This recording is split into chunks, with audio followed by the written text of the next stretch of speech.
people. Mr. Speaker, I wish to give high praise to the Dominican public and remind them to continue to be diligent as we continue to battle with COVID-19.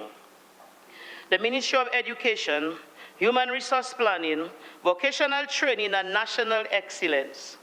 Mr. Speaker, Senator John Finn seems to be the shadow minister to the Minister of Education, but she seems to be stuck somewhere between the 80s and the 90s, and sad to say, no one takes her seriously as it pertains to education. The Ministry of Education, Human Resource Planning, Vocational Training, and National Excellence is striving to become more responsive by providing citizens with education that prepares them to participate in the national, regional, and global economy. Everything we do at this ministry is done to reflect our mission statement, which is to build and manage an education system that is transformative, responsive, equally accessible regardless to differences, socially and environmentally sensitive, nationally relevant, globally competitive, and inspires lifelong learning. We understand that if we work within our mission statement, then our vision of every learner succeed must come to pass. For the purpose of this exercise, my presentation in this section will be made under these subheadings: human resource development, safety nets, ICT, plant maintenance, and restoration projects. I will present the context of where we are now and followed by where we are going to be under this budget. Human resource development. Mr. Speaker, as articulated in the Dominican Labour Party's Manifesto 2019, Dynamic Dominica, a new season of development, our most precious asset is the people of Dominica. Therefore, this Labour government is creating the opportunity for every citizen to fulfill his or her true potential. This government has invested more than $48,710,158.65 in enabling 2,786 individuals to obtain tertiary education ranging from associate degree to PhD level. Students are pursuing studies in varying fields in science, medicine, technology, business, education, agriculture, and the arts. In this regard, I wish to thank the Dominica State College, the University of the West Indies Open Campus, Cave Hill and Mona Campus, Monroe College, Midwestern State University, and Grambling State University, among the many other universities and colleges, including those in Canada, America, China, Europe, Morocco, Cuba, and all around the world. The ministry continues to receive offers of partial and full scholarships from organizations such as the Organization of American States, Commonwealth Scholarship Commission for Scholarship in the United Kingdom and in New Zealand, the People's Republic of China, the Republic of Cuba, Morocco, Romania, and Turkey.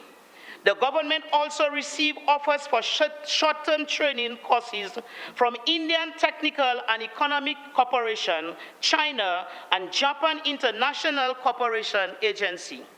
We extend gratitude to all these countries, institutions, and organizations for generating these prospects, and we encourage citizens to take advantage of these opportunities. Mr. Speaker, anyone listening to this cannot help but admire the level of collaboration and relationship that this Labour Party government, under the excellent leadership of Honorable Roosevelt Skerrit, has built and maintained with countries all over the world. For this, Dominicans will forever be grateful. As we endeavor to embrace and build up all those who come to our shores and to prepare our people for the global reality, the Dominica State College established a successful pilot program in English as a second language. The first group of 29 students have completed the program. In addition, the college entered into a partnership with the Chinese to establish the first ever Confucius classroom in Dominica, where Dominicans will learn the Chinese language, culture, martial arts, and cooking. Technical and vocational education and training, which involves training that provides knowledge and skills for employment, is steadily gaining popularity at the global debates and government priorities for education and development agendas. Dominica State College was one of the 6 institutions in the Caribbean selected to participate in the Canada-funded Skills to Access the Green Economy program, in which women and youth at risk will be trained in the acquisition of technical and building skills. Mr. Speaker, $4.2 million represent the 40% loan debt relief announced by the Prime Minister in November of 2018. The 176 beneficiaries should consider this as an investment and use it well. Mr. Speaker, Dominican students continue to do better than many in regional exams. Last year, 15 secondary schools submitted a total of 786 students for the 2019 CSEC exams, 380 males and 324 females. When I look at this figure, I cannot ask why people think that our males are underperforming and at CXC level we have more boys registering than girls. But this is something we will investigate in the future. Dominica's overall performance at CSEC exam was 81.6%, which was 9.7% above the regional average. Dominica performed above the regional average in 30 out of the 33 subjects attempted. Also, 92% of our students attend competent and above in the 2019 CCSLC exams. Mr. Speaker, I pause to highly commend our teachers and principals from early childhood education all the way up to secondary school for the tremendous job they are doing, sometimes under constraints. I say to them, in this time of education reform in Dominica, things can only get better. I ask these teachers and principals to be patient and continue to do your best. We started the year in high gear, but COVID-19 put the brakes on us. However, we are moving ahead with you as our priority. Your government, your ministry, and more so, your minister understand it all too well, and we pledge our continued support and commitment to make life better for you, our valued teachers and principals. Mr. Speaker, the government through the Ministry of Education continues to build capacity in all our people. We recognize that very early in children's lives is an important time because it is when children learn how to interact with others and develop interests that will last with them throughout their lives. Mr. Speaker, it's a common misperception that early childhood is only about learning basic skills. This government understands that it is so much more than that. We understand that it's a time when children learn critical social and emotional skills, and a partnership is formed between parent and child and the teacher. When this is done successfully, it lays the groundwork for this to continue throughout the child's education. Therefore, numerous workshops and trainings were held with early childhood educators and roving caregivers.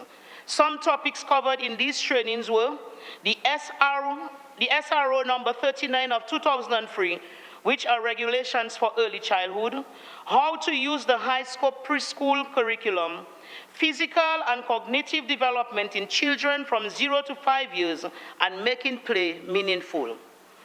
46 infant teachers were trained under the Early Learners Program. This training included how to use a Bloom software, teaching reading and assessing of early reading. Last week, 17 teachers completed a course of study on teaching reading organized by the Eastern Caribbean Joint Board of Teachers Education and UWI. They are currently awaiting their certificates. Mr. Speaker, research has shown that children with special education needs who are in inclusive classes are absent less often, and they develop stronger skills in all areas. In an effort to ensure that all our children succeed, special emphasis is being placed on special education. All the teachers who were inducted into the teaching service were educated on students at risk. In addition, 20 teachers from 28 schools completed training on autism spectrum disorder. We are pleased to report that Ricky Barry, Dominica's first speech and hearing impaired student who graduated from the Cassibru Secondary School, is doing well at Dominica State College. Mr. Speaker, the library service provides safe spaces for vulnerable groups within the population, information and research, support, and leisure reading for all citizens. These services include internet access, information, and literacy skills to over 3,000 users, and technical support to rebuilding more sustainable library services at schools and at district level. Safety net programs. Mr. Speaker, the Ministry of Education continues to provide for the vulnerable students in the system through its safety net programs managed by different departments in the planning unit. Under the Education Trust Fund, 723 students benefited from school transfer fees at the cost of $361,500. 131 students were assisted with payment of CSEC exam at the cost of $31,891. 99 students received transportation allowance at the cost of $57,350. 5,700 students received uniforms. 118 students were assisted with payment of school fees and registration fees at $41,680. 753 students were transported to school at the cost of $1,965,197. 2,058 students from 40 schools benefited from the school feeding program at the cost of $112,412.71 for food, and $31,900 was paid to cooks under the NEP. We thank Ms. Renata, our Swiss sponsor, for sponsoring the food for the program at 7 schools. The Ministry of Health and Education are key players in the development of the school nutrition policy, which gives clear direction and guiding principles for the efficiency and effectiveness of food services at our schools.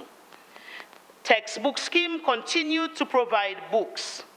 5 early childhood centers, 13 primary schools, and 3 secondary schools received furniture. These included infant cots and chairs, kidney tables, storage cupboard, pre-K, junior, senior, teachers and visitors chairs, teachers tables and whiteboards. Under the Basic Need Trust Fund 9, funds were allocated for the procurement of staff and students' furniture for Clifton, Mount Prosper, and Sansover primary schools, and we express our deepest gratitude to the BNTF. Students and teachers continue to receive psychosocial support from our team of counselors, even through a hotline. ICT. Integrating technology in the classroom at the earliest possible stage will help to engage students with their learning in all subjects and familiarize them sooner to the increasing digital nature of work. Therefore, one of our goals at the Ministry of Education is to ensure that the availability of internet in all classrooms at every school. As of now, I can report that all 73 schools on the island have internet, and 32 schools have internet in all classrooms. The Ministry of Education thanks IT for Dominica, a group of Canadians, for their donation of Chromebooks, for assisting with installing learning technologies in 23 schools, and for training our IT technicians. We also thank the Rotaract Club of Portsmouth for assisting us in accessing devices. 50 mini laptops and 900 Chromes were distributed among our primary schools.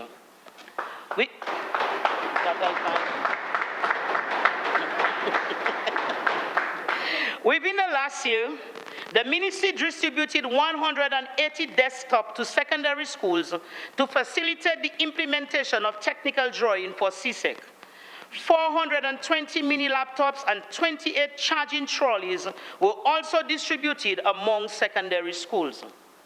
COVID-19 fast-forwarded everything when the National Online Education Platform was initiated in March of 2020 as part of the Ministry of Education COVID-19 Action Plan. All 73 schools on the island had access to the online platform.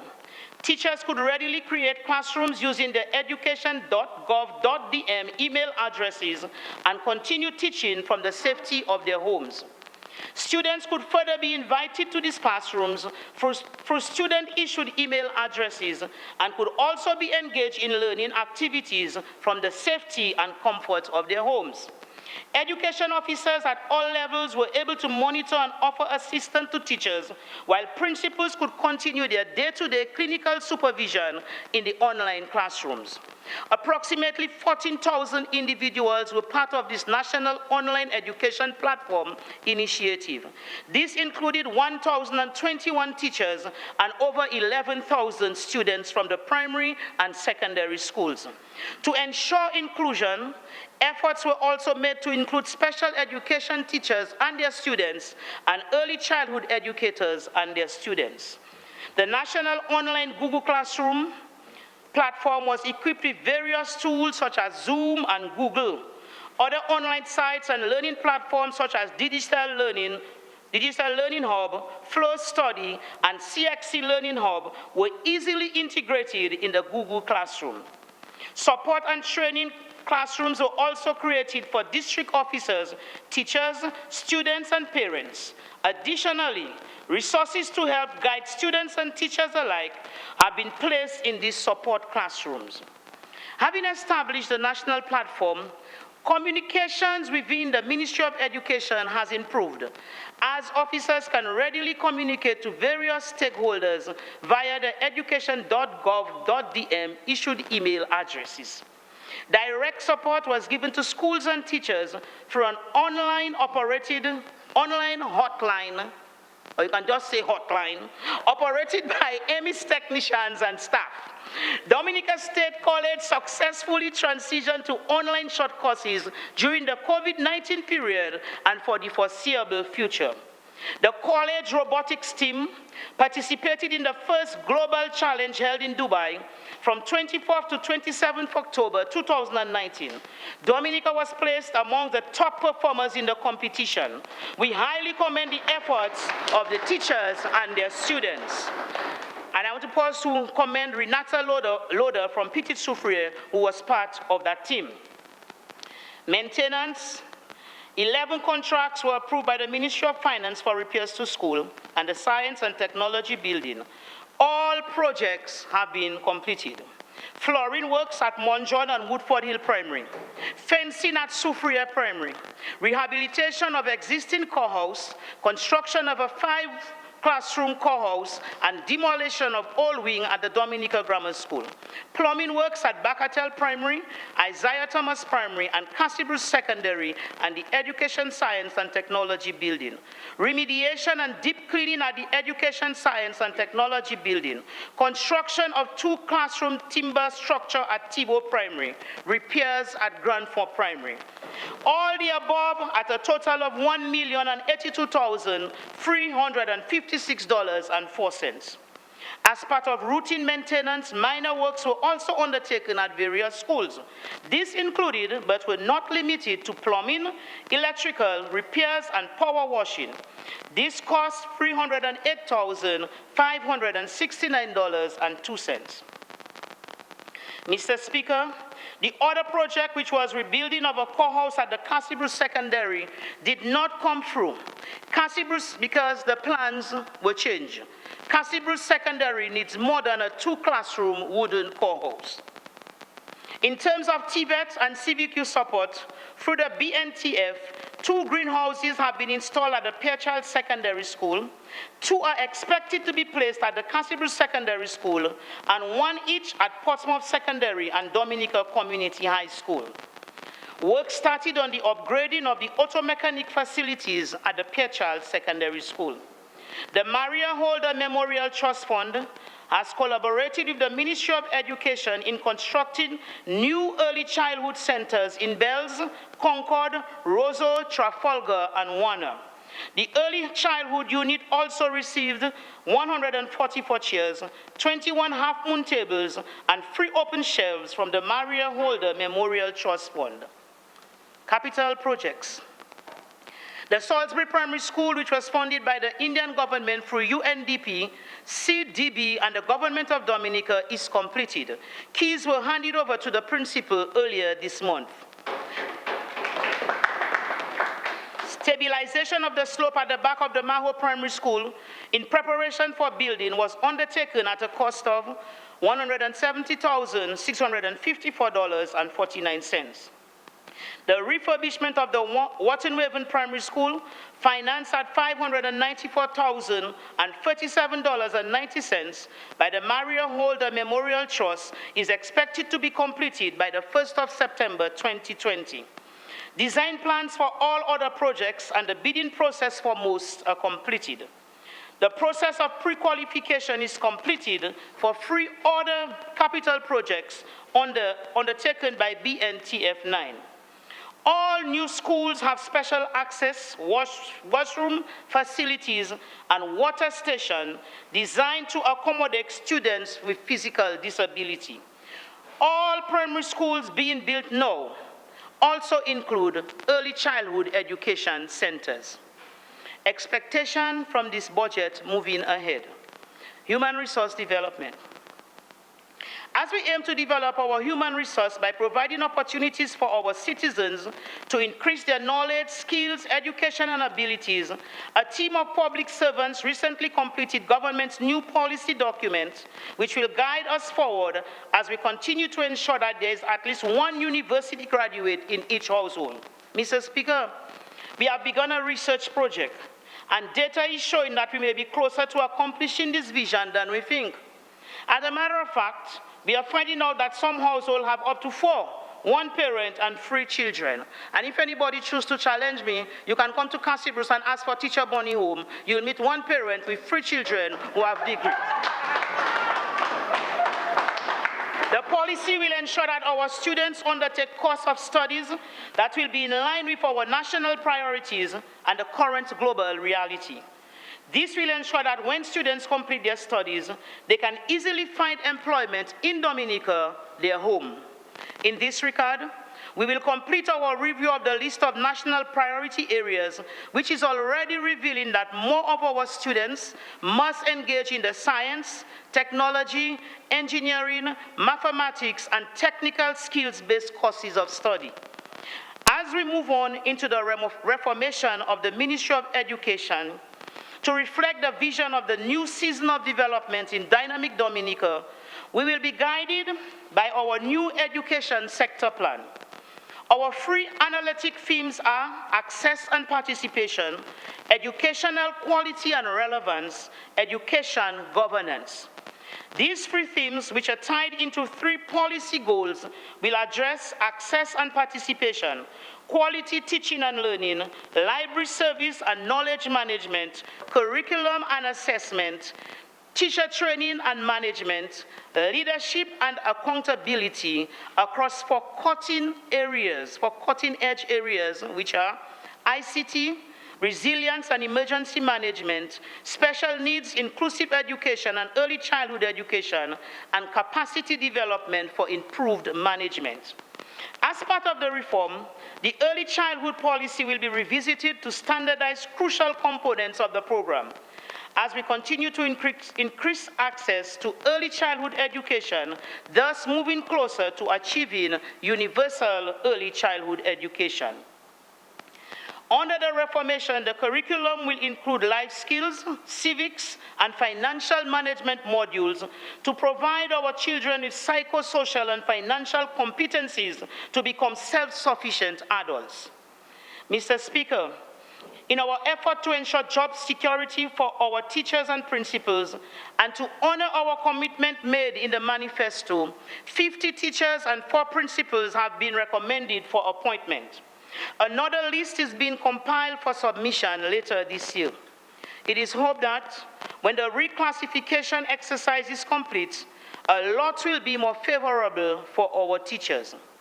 Deputy principal, assistant deputy principal, heads of department, senior graduate teacher, qualified teacher, and school counselor's position will be established. This means that new job description and remuneration will also be put in place.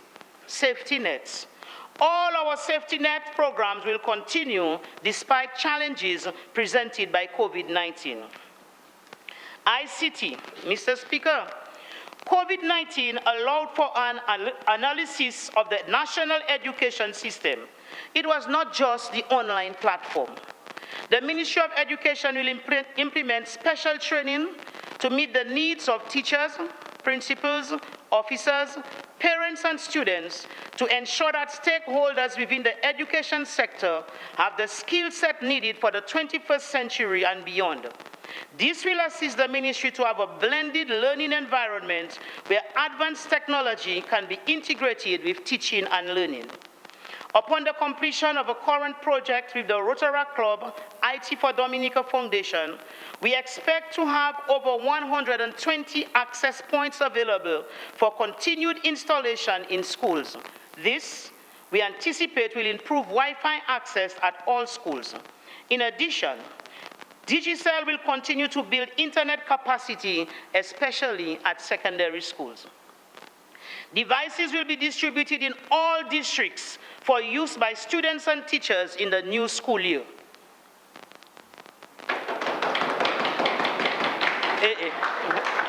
That's good news. That is good news, man.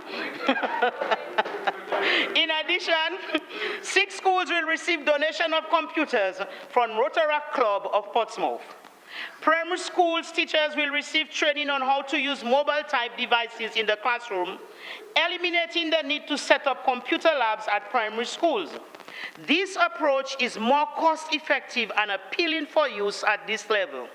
In addition, as part of the Profuturo project, 10 primary schools will be outfitted with laptop cards and e-learning systems to improve the use of ICT in teaching and learning. Mr. Speaker, technologies such as artificial intelligence, robotics, and biotech are refining what it means to be human and employable. New occupations are emerging that demand competencies that can transfer across the multiple assignments workers will experience in their lives. These occurrences present new opportunities for learners at all levels. Under the education reform exercise, we will review the curriculum and update the goals of education to prepare our students for this artificial intelligence era. Our aim is to ensure that teaching is modernized alongside societal changing needs. Teachers must be trained on how to effectively design not only lesson plans, but on how to lead and manage to bring change to their schools. Focus will be placed on how to go beyond the test and develop assessment that gauge students' critical thinking and analytic skills. The goal of this government is to make what is learned in the classroom applicable outside of the classroom. This reformation in learning is not about throwing textbooks now and replacing them with a tablet or a laptop. It is about delivering education, both core subject knowledge, but brand new digital skills in ways that are more engaging for our students. This education reform suggests a change in the focus of educational needs to see a shift from knowledge-based curriculum and towards one that concentrates on functional skills. Our school's curriculum will aim to teach our students to be responsible global digital citizens who are adaptable and they can communicate confidently using technology. even a small amount of modernization can go a long way. Not everybody needs to be able to code, but most people must know how to use digital technology effectively in the workplace and in life. Satellite classrooms will be piloted at Northeast Comprehensive and Cassibur Secondary. This will allow adults to work by day and attend classes from the Dominica State College in the evening. We encourage our people to take advantage of this. Skilled people who are not certified should use this opportunity to become certified. Because, Mr. Speaker, while we were thinking about our skilled people not getting employed, it wasn't really about not being skilled. They were not certified. So some of our people end up doing all the work and people with the certificate got all the money. But that's not going to happen again because our skilled people will get certified. Maintenance. See right now? Maintenance restoration project. Mr. Speaker, the ministry will continue its maintenance effort diligently and resilience will be our watchword. Teachers' furniture will be distributed among schools. These 14 capital projects will be ongoing in this financial year. The government of Dominica and the government of the People's Republic of China will fund the construction of Kalibishi, Thibault, Belle Bishop, Petit Savan, and Tetmon Primary School. The new Goodwill Secondary School and the state-of-art computer room, classroom block, and kitchen at the Sineku Primary School. This government and the Canadian government through CDB will fund Granby, Dalis, Monjon, and W.S. Stevens Primary School. These 4 projects will cost approximately 8.1 million EC dollars. The government of the Commonwealth of Dominica will fund the classroom blocks at the Dominica Grammar School, an auditorium, kitchenette, and special education room at the Roosevelt Douglas Primary School. These 2 projects will cost approximately $1,359.65 EC dollars.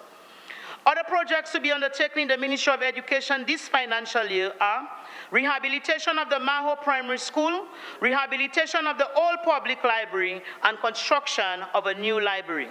Mr. Speaker, design plans are completed and tendering process is almost completed for 2 new projects, the rehabilitation at the Dominica Teachers College, the old building, and the Dominica State College.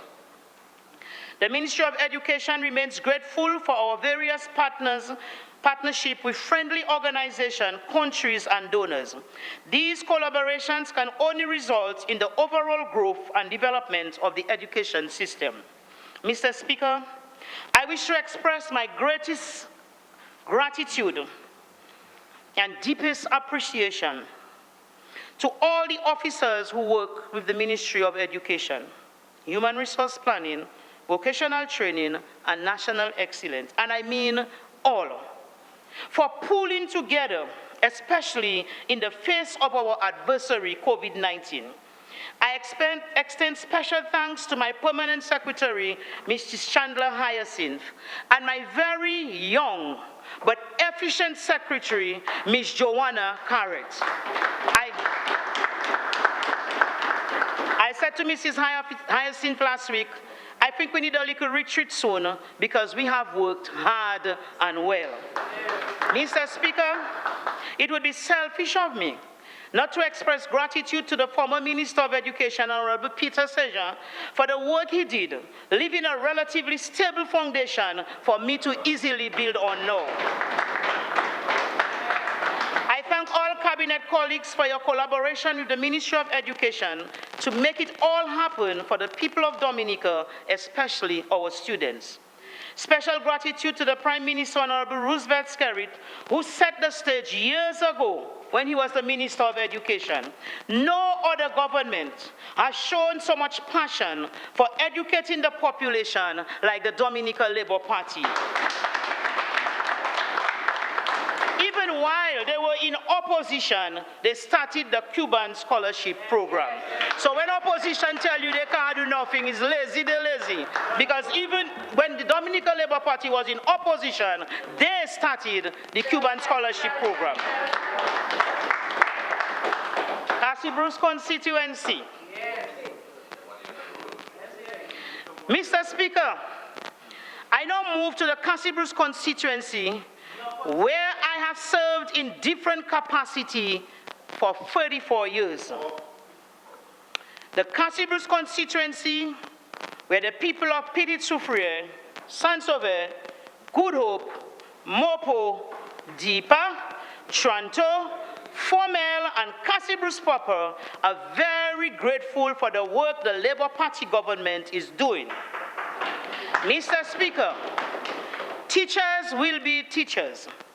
One teacher walks around like an old-time headmistress with a notebook and a pen, writing down all what is wrong and what needs to be done.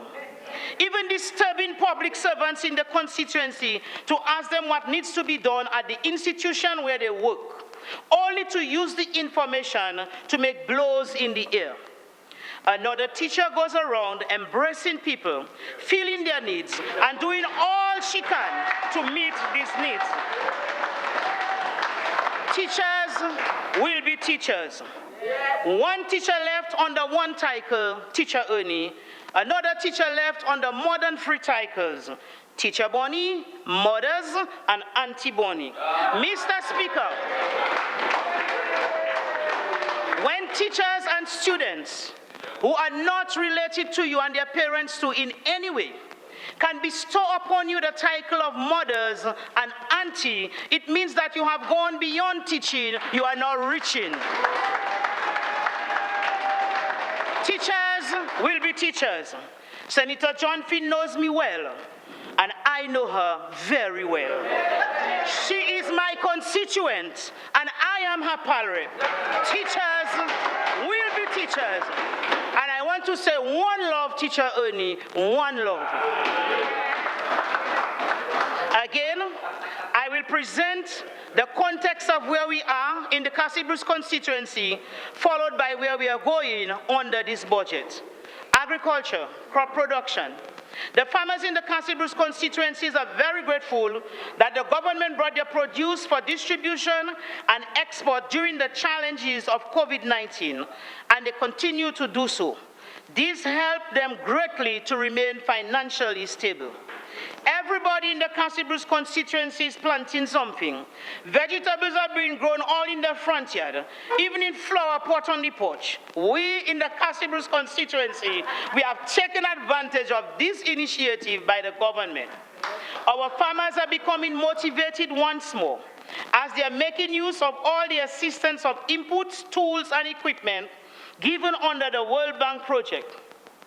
Mr. Speaker, it is just very sad that the most educated person in Good Hope is telling the farmers that this assistance is not from government.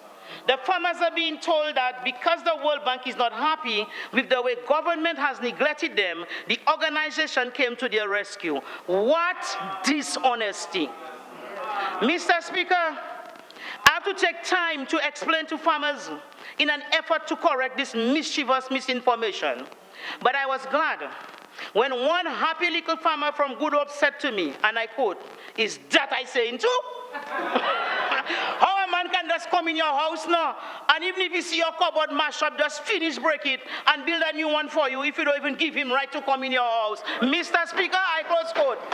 That was when I decided and I agreed that common sense beats education.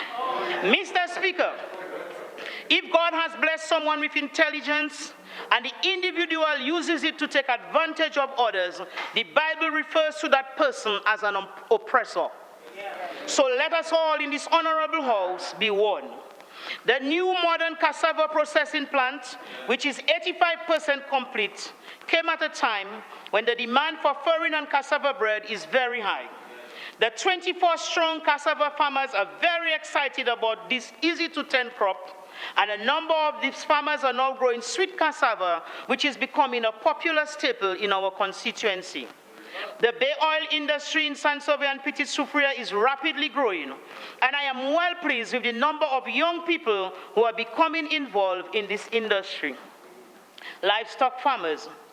We do not have to buy eggs outside of our constituency.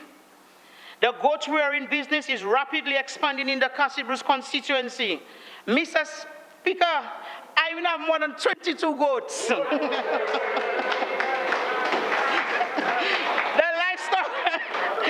livestock farmers in the area are very eager to expand in pig and cattle rearing. Mr. Speaker, I have some cows too. Fishing. Many fisher folks have received assistance for their boats and motor. Mr. Speaker, high commendations are in order for our fisher folks who continue to supply the constituency with enough fish and still have enough to sell outside of the constituency. Mr. Speaker, I want to pause and say a heartfelt thank you to all the members of the St. David Fisheries Cooperative for your effort in ensuring that we had fish in spite of COVID-19. Mr. Speaker, when COVID hit our shores, Senator John Finn, who is a member of the cooperative, did not even attend a meeting organized to plan the way forward. The fisher folks were waiting for her, but the message I got was, don't look for me at any meeting. I am in Zion hiding away from COVID-19. In fact, since after the election, they have not seen her. To add to it, she directed the gas pump to be closed. Mr. Speaker, these fisher folks had to hire a vehicle to send to Roseau for drums of fuel for them until I intervened. And I want to thank Mr. Ashil Grove, Ms. Cornelia Fountain, and Ms. Roya George for their concern at that time. Honorable Minister, you have 17 more minutes. It's good.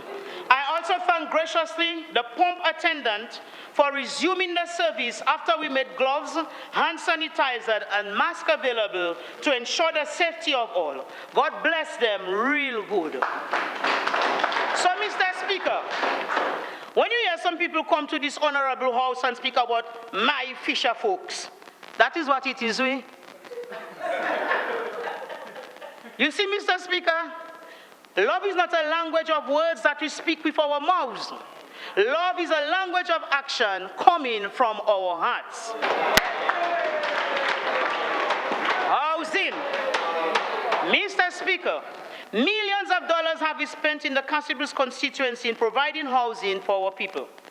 There were 95 beneficiaries under the Housing Rehabilitation Program at the Castle Bruce constituency at the cost of $802,241.96. In addition to the rebuilding of homes, 4 apartment complexes were built in the constituency, providing safe homes for 128 families. 128 families moved into their resilient, modern, and beautiful apartments. This is 128 homes where students will perform better at school because they can sleep better. 128 homes where residents will pay less visits to the health center because they are not exposed to the elements. They are warm and dry. Less rheumatic pains in the bones of the mamas and the papas. 128 families do not have to suffer panic attack when they hear storm warning is given because they are safe and secure. These families are overjoyed and extremely grateful to the Labour Party government of the Commonwealth of Dominica, and I express gratitude on their behalf. My only sadness is that all those who applied could not receive an apartment. But we shall continue on our mission to ensure that we provide safe and resilient homes for all.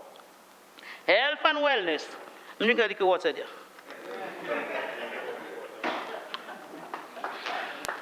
Health and wellness. I have always done so.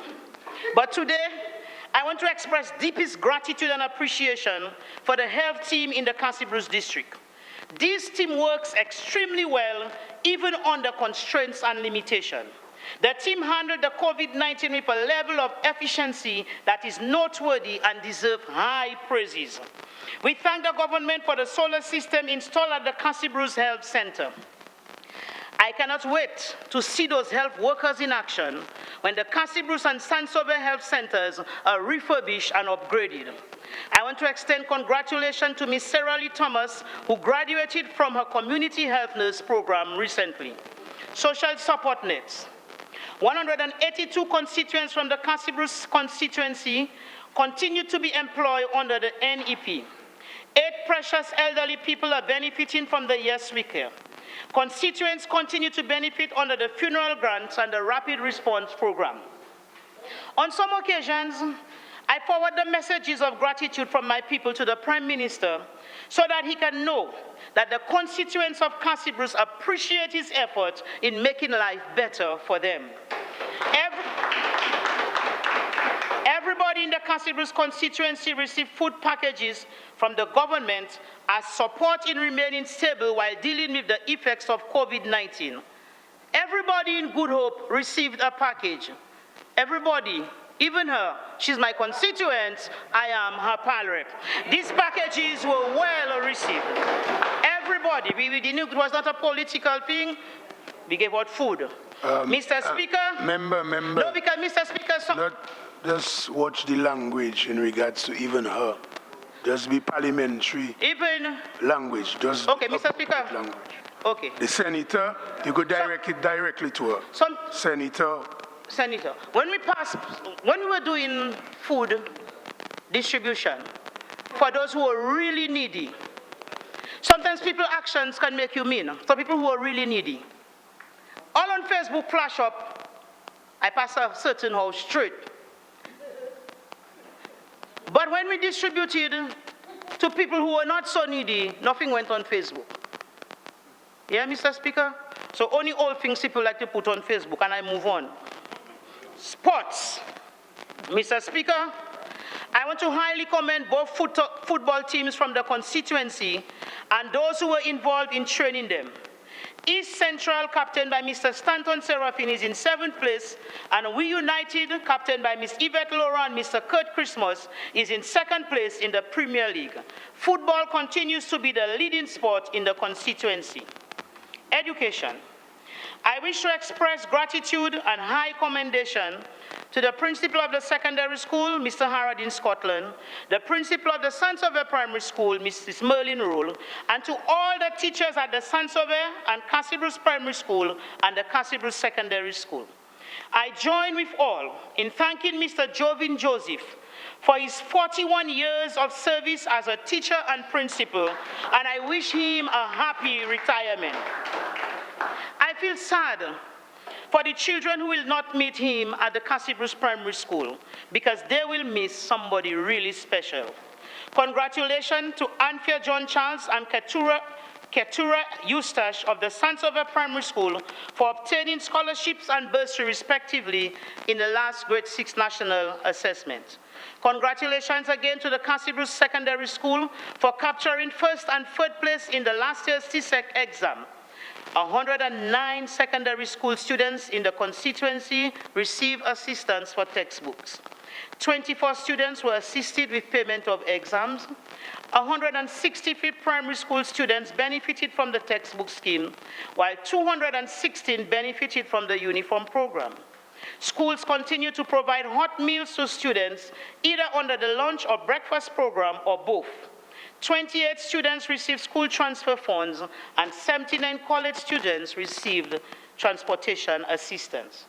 15 students from the Cassibrus constituency are receiving government assistance as they pursue higher education overseas. All schools in the constituency receive internet connection and devices to assist with the online learning initiative. Everyone needs to take a bow for the effort that was put into this initiative. Sansover Primary School was rehabilitated on the BNTF 7 program. Initial work consisted of general repairs to the building at a cost of $662.657. The Caribbean Development Bank approved additional grant funds on the BNTF 9 program to provide furniture and equipment for schools. Sansover Primary School benefited from this initiative. The school received equipment that will enhance the school feeding program. The school will also receive a power wash to assist with maintenance and a water storage tank. Appliances total to $11,500. Mr. Speaker, next time I'm going to calculate that form to tell you how much money is spending in the Cassie constituency, because that is important. Money coming up in Cassie Bruce. Plumbing work, plumbing work at the sum of $46,000. Plumbing work at the sum of $46,664.09 was undertaken at the Cassie Bruce Secondary School. The school is also very thankful for the furniture received. Funding was approved for the construction of a chicken coop and a slaughterhouse at the Cassie Bruce Secondary School. Road works. We thank the Ministry of Public Works for all the repair work done from Tarish Pit to Petit Soufriere. Good Hope has never seen it looking so good. All the people who drive in Good Hope and the Good Hope people, all I'm hearing them saying, boy, look a nice piece of Baba grid.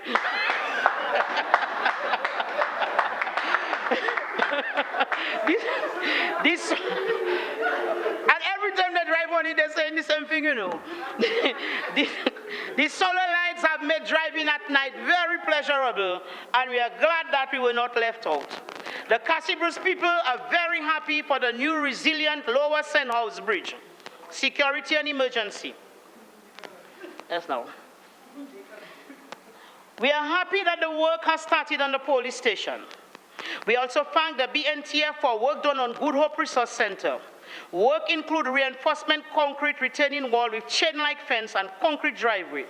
General repair work to include replacement of windows and doors and timber rail, installation of a metal entry gate, upgrading of plumbing and electrical, plumbing and water storage. This is such a welcome project, especially since our area is so vulnerable. This will complement our Red Cross house built adjacent to the resource center. We thank the Dominica Association of Local Authorities for repairing the Petit Soufriere Primary School. What can Cassie Bruce prepare for this financial year? So much is going on. I'll highlight just the major ones. Crop production. Assistance will continue in the form of input, tools, planting material, and technical support. We are encouraging our people to just plant everything, because there are markets now for everything. A mentoring program will be explored as we begin a program to encourage our youth to engage in both traditional method and more so modern techniques in food production. The refurbishing of the Cassie Bruce Agriculture Station to offer more efficient services to the farmers. Our engagement with Stone and Compass, an organization that wants to invest in the constituency by creating an outdoor lab for organic agriculture for agriculture students abroad, is still ongoing. But COVID-19 is dealing us a blow on this one. The Youth in Agriculture Symposium planned for October is on hold. However, we will keep this project close at hand, since it would generate a lot of economic activity, not just for the Cassie Bruce constituency, but for the entire East. We hope to complete the cassava processing plant in August. We are looking forward to engage the bay oil producers to explore more modern ways of producing bay oil, which will encourage them to work smarter instead of harder. We have to increase our production because the demands are growing rapidly. We will assist those involved in cottage industries such as cocoa sticks and castor oil with proper labeling and packaging. Horticulture. Honorable Minister, you have 5 more minutes. Mr. Speaker, I move that the Honorable Minister be given an additional 10 minutes to complete her presentation on the budget.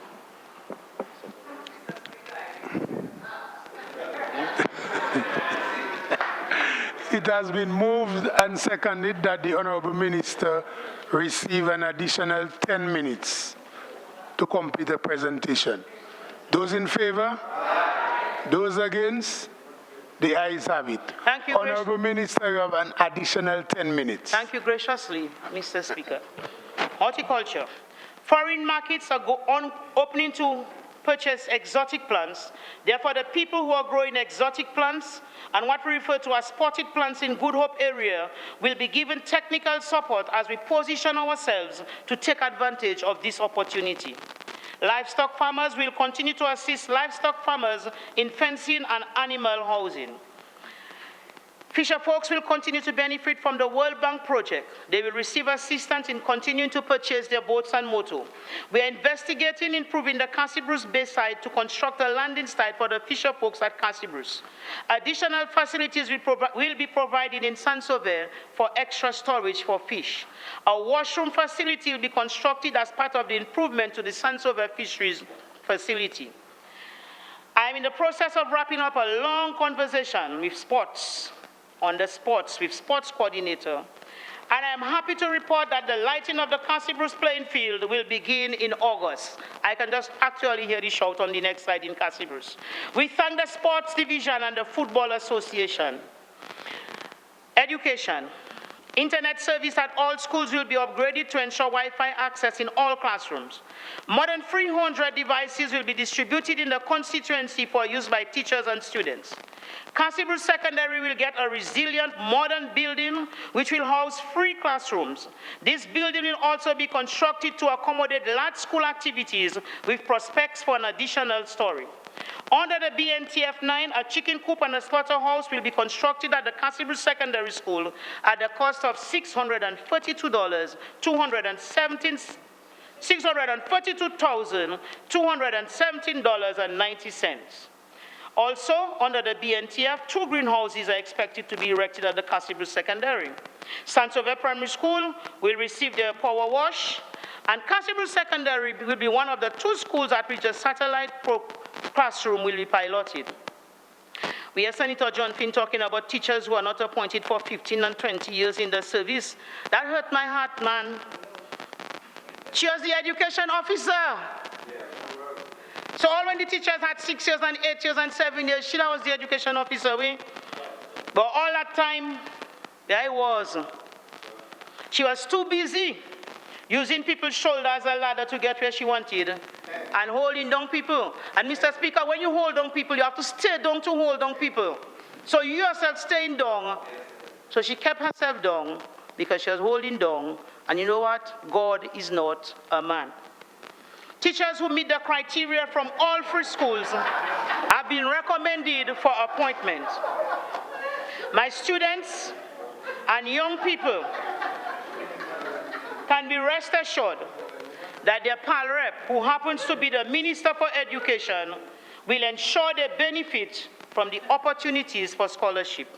Homeowners will receive windows and doors to assist in the completion of their homes. Several families will continue to benefit from the Housing Recovery Program financed by the World Bank. I thank the Castle Bruce constituency for your patience. Please, do not believe people who are trying to make you believe that because your government does not care about your housing needs, that the World Bank came to help you. All of it is through the efforts of your Labour Party government under the leadership of Honorable Roosevelt Skerry. Health and wellness. The Castle Bruce and Saint-Sauveur health centers will be refurbished and upgraded. DOASCO will do a feasibility study to build resilience in the water system in Castle Bruce. The Castle Bruce Youth Center will be rehabilitated. Our youth will be engaged in new programs on the youth skills for economic growth. We encourage our young people with business ideas to come and start a conversation, especially if you have an idea how to add value to our fish and our agriculture produce or other resources that are in their raw state.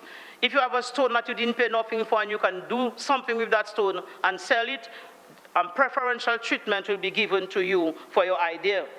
We encourage our youth to take advantage of everything that is in the budget for you. We will discuss everything in the budget in details at constituency level. All social support programs will continue. Mr. Speaker, I jump in down to road works. In addition to all the roads we will fix within the community, and we have a wall to put up in Petit Soufriere, I want to talk about the reconstruction works on road from Port Cassette to Petit Soufriere, which will commence later this year. This project will benefit everyone in the constituency. The farmers and landowners whose land have been repossessed, they'll get paid. More people will visit our area after this road is finished. We can get to Roseau faster. We'll save money on transport parts, Mr. Speaker. This project, which is valued at $126.5 million, will benefit the entire Castle Bruce constituency. $47.5 million will be spent in the Castle Bruce constituency. We are glad that our police station will come to completion this year. Construction work on a regional emergency shelter in Castle Bruce at the cost of $16 million will begin on the 15th of August. This 5-story building will have all the modern amenities. There are provisions for emergency power and water storage, and the shelter will be modern and fully functional. This is superb news for the Castle Bruce people, the Castle Bruce constituency, that the Labour Party gave us priority. In addition, a mini emergency operations center and warehouse in Castle Bruce is expected to commence this year. It will cost $1.5 million.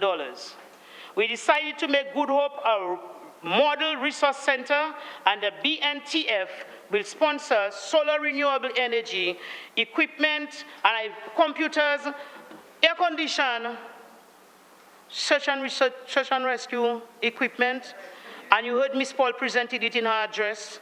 That will cost $172,000. Mr. Speaker, this hurricane season we are safer than we ever were in the Castle Bruce constituency. For this, the people of Castle Bruce constituency, we are grateful. I encourage all the people of Petit Soufrière, Saint-Sauveur, Good Hope, Mopo, Deepa, Tranto, Castle Bruce, proper, Formel, and the entire East to get ready to find employment in all those projects. Roadworks, disaster shelter, additional classroom at Castle Bruce Secondary, lighting up playing field. We were expecting, and our babies are being born in triplets. So, Mr. Speaker, I say to the Castle Bruce people, get ready for us to work on all of these projects. Yes, we concept those things as our babies, because while they are building, we will look after it, and when it is finished, nobody will come and match it up for us. Castle Bruce people take pride in looking after what they are given. We plan to build some business cubicles for use by our small business owners, because when people are busy at work, there is less time to be deviant, especially if you are young.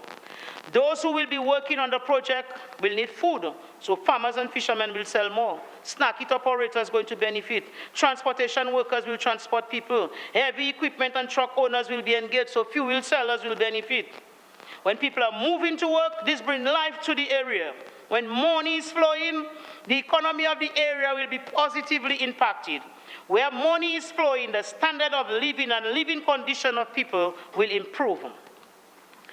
In addition to all the economic activities that these projects will bring, relationship will be built, because people will meet people from different areas, and these relationships may offer opportunities which may have far-reaching benefits.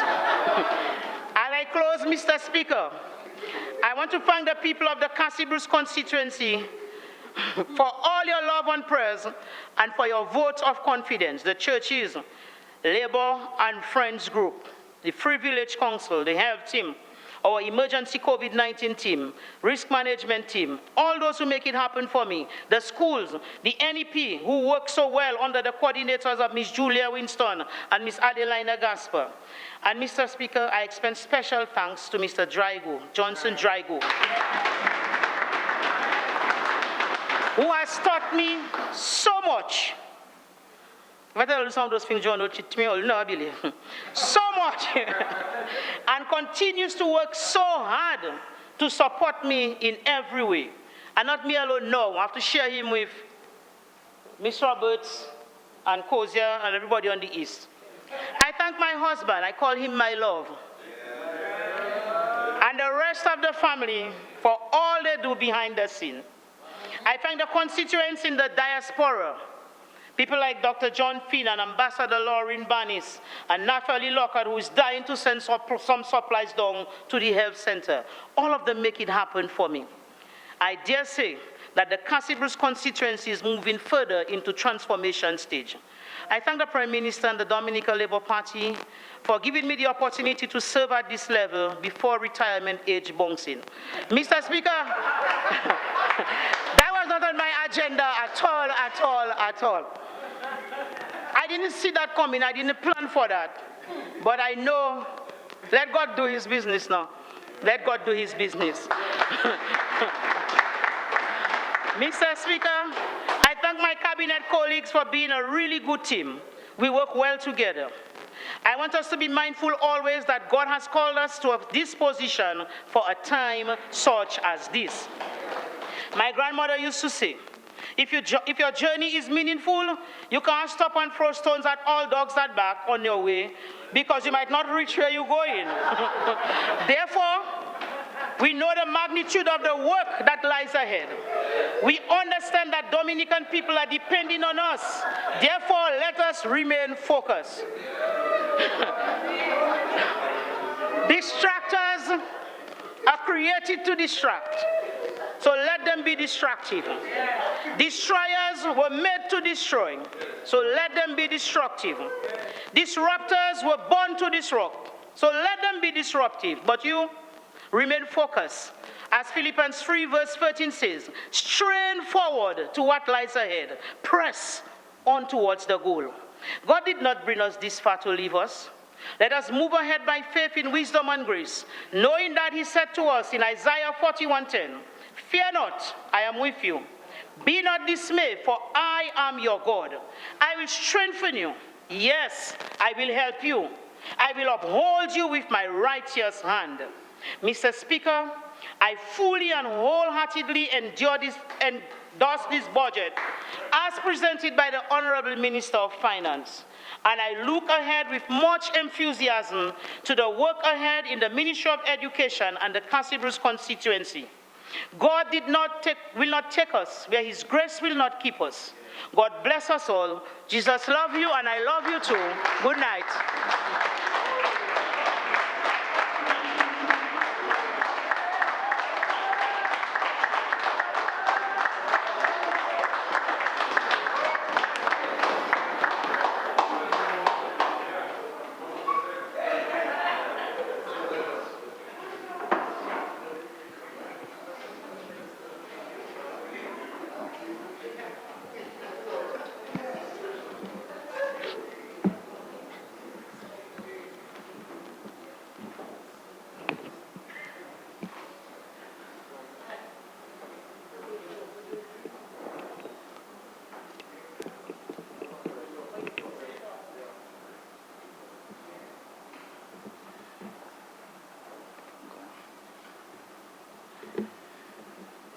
Mr. Speaker.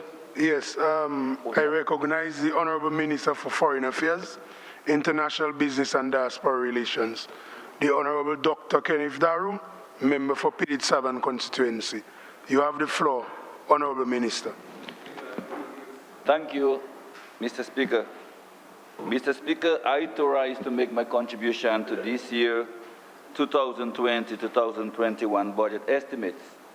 But before I begin, let me just say a special thank you to the residents of the Pilit-Savan constituency. Mr. Speaker, a constituency was voted me overwhelmingly for the third consecutive term, Mr. Speaker. And for that, I really would like to thank them for placing their trust in me and the Dominican Labour Party, recognizing that we are the only, and I repeat, only in bold, viable option today in managing the affairs of our beloved country, Mr. Speaker. Let me also say a special congratulations, like my colleague, the Minister with responsibility for senior citizens, to Auntie Anne, our Dominica's newest centenarian. And of course, I had the pleasure and the honor to visit Auntie Anne, as she's affectionately known, in Fosteja, I think sometime last week, where myself and Dr. King paid a visit, and I mean, very lively and sprite. Mr. Prime Minister, so she's asking for you, as I told you. So, yeah, before she said, before she disowns you, I think you should pay a visit soon. Let me also let me also thank the Almighty God for sparing us any damages during the recent inclement weather, Mr. Speaker, and for keeping us safe. We saw two weather systems developing over the past week, within a matter of days. We saw one miraculously melted or dissipated way down south, and the other one which passed, I think, in our area, did minimal damage, Mr. Speaker, and for that we really want to thank God, because God knows that we're at a point in the country, in the nation's history, where we can deal with very little more, Mr. Speaker. So I think we need to pray to God and, of course, thank Him for keeping us safe. And, of course, to join the many others before me in congratulating the Minister of Health and his ministry for their stellar work in containing the dreaded COVID-19 virus, Mr. Speaker. And we have to place this in context, Mr. Speaker, because even as we speak, this dreaded virus, Mr. Speaker, more mature and stable economies are grappling, Mr. Speaker, with this COVID-19 virus. In fact, our great and powerful neighbor to the north, we see every day record number of cases and deaths in various states and cities around the USA. So while we give thanks to the nurses, the doctors, the police officers, and all the others who answered the call to serve their country when they were most needed, we talk about the frontline workers. Mr. Speaker, we have to pay homage. We have to say thanks to the minister and his staff, because and I listened to the opposition members, Mr. Speaker, and not one of them could bring themselves to thank the minister. Yes, Mr. Speaker, it takes nothing away. It takes other governments by extension. It takes nothing away. It takes nothing away from the frontline workers, Mr. Speaker, and we've showered them with their flowers and their blessings many a times. But we need to understand it's the government, Mr. Speaker, which implements policies and programs which has to be implemented by these frontline workers. And I'm not sure why they couldn't bring themselves to applaud the government. Not one of them, from what I can recall. But, Mr. Speaker, I'm not sure why. I'm not sure what with all the venom and the hate coming from the opposition.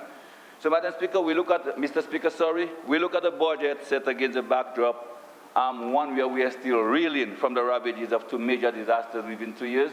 And while the opposition, from time to time, you hear them say that, hey, we talk of Tropical Storm Erica and Maria as excuses. They were not excuses, Mr. Speaker. They were not dreams. Tropical Storm Erica did happen. Hurricane Maria did happen. How can you dream about loss of over 300% of your GDP, Mr. Speaker? This is significant.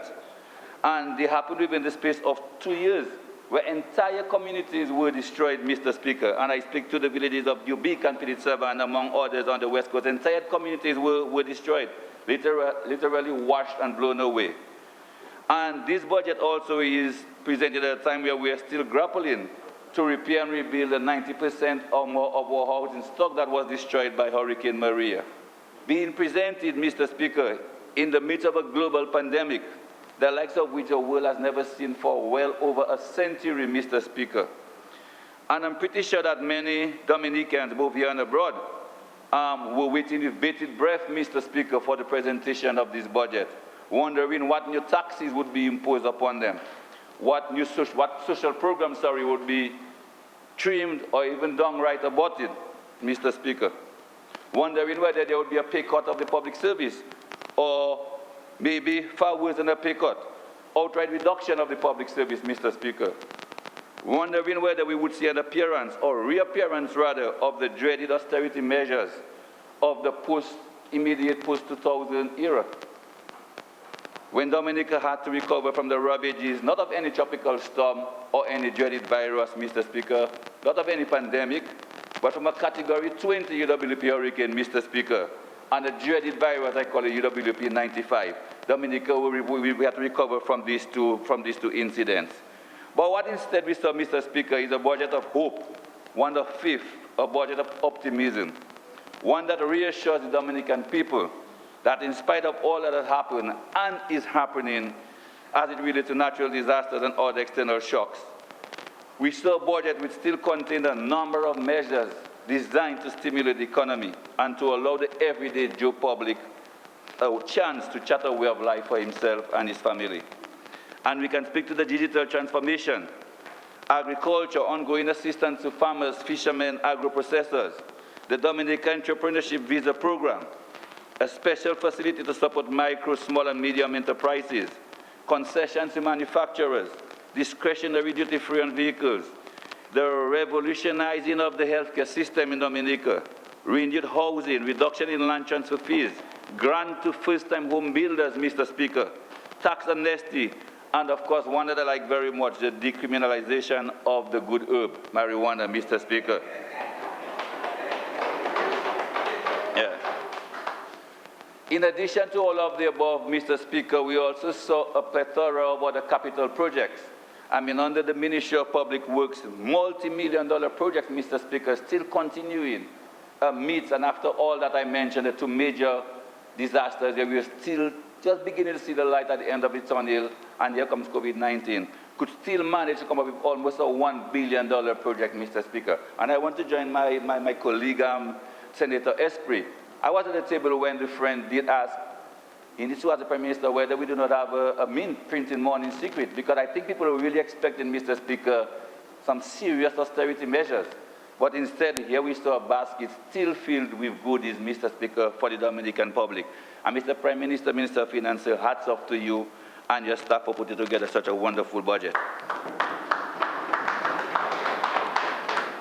Yet we heard the opposition members, starting, of course, with the leader, saying that the budget was empty, Mr. Speaker. The budget was empty. And these that mentioned were just a few of the projects and programs that were mentioned or articulated in this year's budget. We expected the opposition leader to come up with something. I mean, they've had time on their hands, Mr. Speaker. While the government was busy working during this COVID-19 period, they were probably home, I mean, on treadmill and all sort of stuff. He had months. He had 8 months, because every year, all of us do that. Come the 30th of June, I hope I have the date correct, the financial year comes to an end. So he had months, almost 3/4 of a year to prepare for this budget. Comes 2 hours talking nonsense, Mr. Speaker, basically just echoing the political platform and the same Q95 radio station rhetoric, instead of presenting an alternative, Mr. Speaker, or at least recommendations to strengthen the beef of what was presented by the Minister of Finance. None of this, Mr. Speaker. And Mr. Speaker, I want to thank a very good friend of mine who every day sends me what they call the word of the day. And I saw one that spoke to the leader of the opposition. In fact, the language young people use these days, if Blafferskite was a person, it would be the opposition leader. And I will spell it. He likes to spell. B-L-A-T-H-E-R-S-K-I-T-E, Blafferskite. By way of definition, Mr. Speaker, a Blafferskite is someone who goes at great lengths to say plenty of things without saying nothing. So if Blafferskite was a person, I think if you go on social media, you will see these small memes. If Blafferskite was a person, it would be Lennox Linton, the opposition leader, Mr. Speaker. Speaks a lot without saying anything. You cannot say Lennox Linton. You have to. The opposition member for Marigot, Mr. Speaker. And his colleagues were no different. I mean, we saw the senator from Vocational, Senator Clement Maslin, who gave a feeble attempt at trying to be impartial and objective. I commend him, but we need to remind him to watch out. I mean, the last person I saw who tried to be that way was, I think, Sikiri. Sorry, Mr. Speaker, the former Joshua Francis, the former member for the Rosa South, and we all saw what happened to poor Sikiri. Sorry, poor Joshua Francis, Mr. Speaker. It was also a little amusing, Mr. Speaker, to see the senator from the Laplin area, from St. Joseph, Teacher Seeker. I think she occupied my seat for a little moment while they were preparing the podium, and she looked pretty comfortable, Mr. Speaker. And I know it felt good too. I wish you were there. You know, they like to talk and hit and run, you know. And I know it felt good too. And I think even when her colleague, Teacher Ernie, the Senator John Finn, was talking about her constituency, she said, just claim it. Yes, just claim it. I have news for her, Mr. Speaker. You don't just claim this, Mr. Speaker. This is a seat that you have to work hard, Mr. Speaker. Build a relationship with the people, Mr. Speaker, to occupy. So you don't just claim it, as she said. Okay, you have to work hard. Build a relationship with the people. This is what gets you into this seat. And Mr. Speaker, from from the looks of it, Mr. Speaker, they're not willing to do any of these things, Mr. Speaker. And this is why they're going to be in the political wilderness, Mr. Speaker, for quite a long time. Quite a long time. Because none of them have shown in any substantial way have done anything or said anything to appeal to the majority of the voters here in Dominica, Mr. Speaker.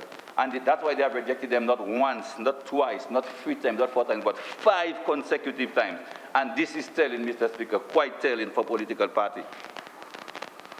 Mr. Speaker, so we saw a budget of faith as articulated by the Honorable Minister of Finance, one that gives hope to each and every Dominican, Mr. Speaker, that in spite of the many challenges of recent years, which I articulated, and the ongoing global challenge of the COVID-19, we have crafted a budget that will continue to see Dominica on a road to prosperity, Mr. Speaker. Mr. Speaker, a road to prosperity that we embarked on, and we are well on our way.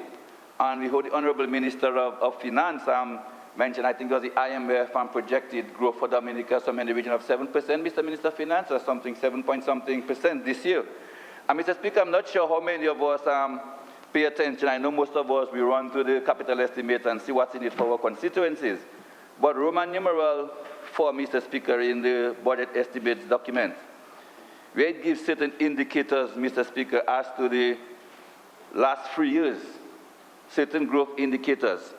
And the IMF projection of growth, Mr. Speaker, positive growth for Dominica, can be seen here. We saw, for example, tourist arrivals move from 62,000 in 2018 to 89,000 in 2019. Cruise ship passengers moved from 134,000 to 229,000. If we go lower down, Mr. Speaker, we saw agriculture, livestock, and forestry move to a growth of 13.83% from a negative 28.83% the year before, Mr. Speaker, in 2018. Manufacturing moved to 8%, Mr. Speaker, from negative 11.62% the previous year. Electricity and water moved to 26.49% growth from negative 16.02% the year before, Mr. Speaker. Hotels and restaurants, listen to this, 41.93% as opposed to 22.79% negative the year before, Mr. Speaker. So we are well on track, Mr. Speaker, to achieve this growth percent, this projected 7% growth as indicated by the IMF before this dreaded COVID-19 virus came along. But rest assured, Mr. Speaker, that we will get there, Mr. Speaker. And the budget articulated by the Ministry of Finance, Mr. Speaker, with all the many programs, we will get back on track. Because as the Prime Minister said, this is a budget of faith. Yeah.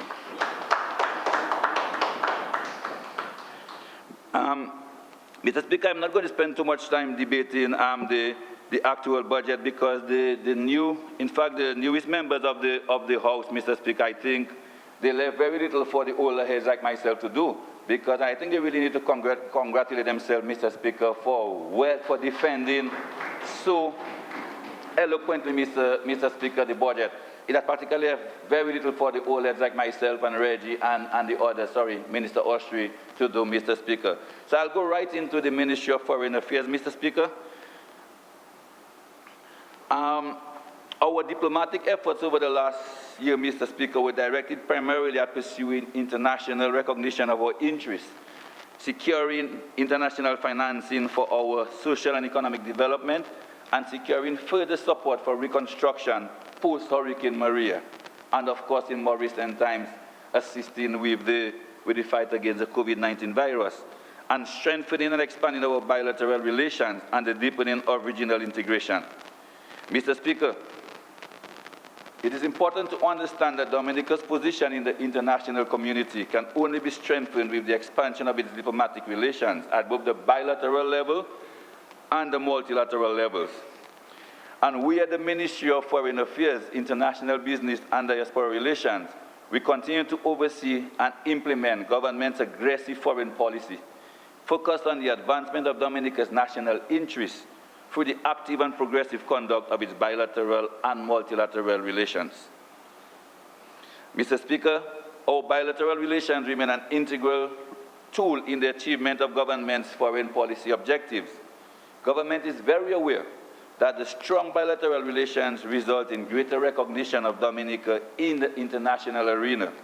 support for Dominica's interests as a small island developing state, including increased access to technical and financial aid, and culture, education, and other schemes from friendly partners.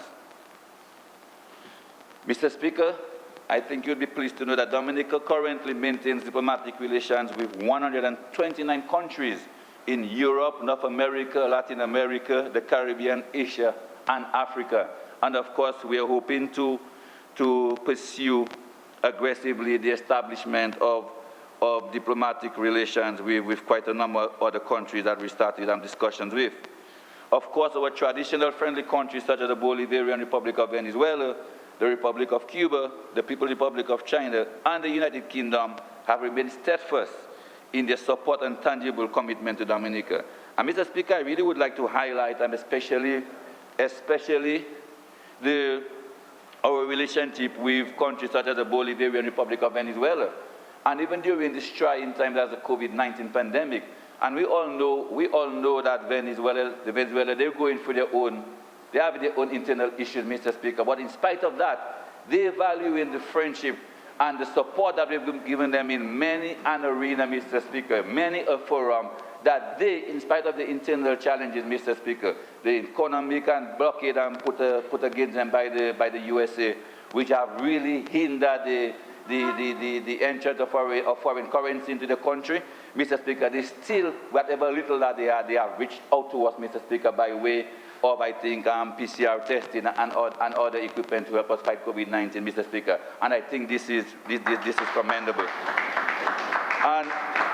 And we also have to understand, I think one of the statements that we make from time to time is that we reassure them that we are not fair-weathered friends, Mr. Speaker.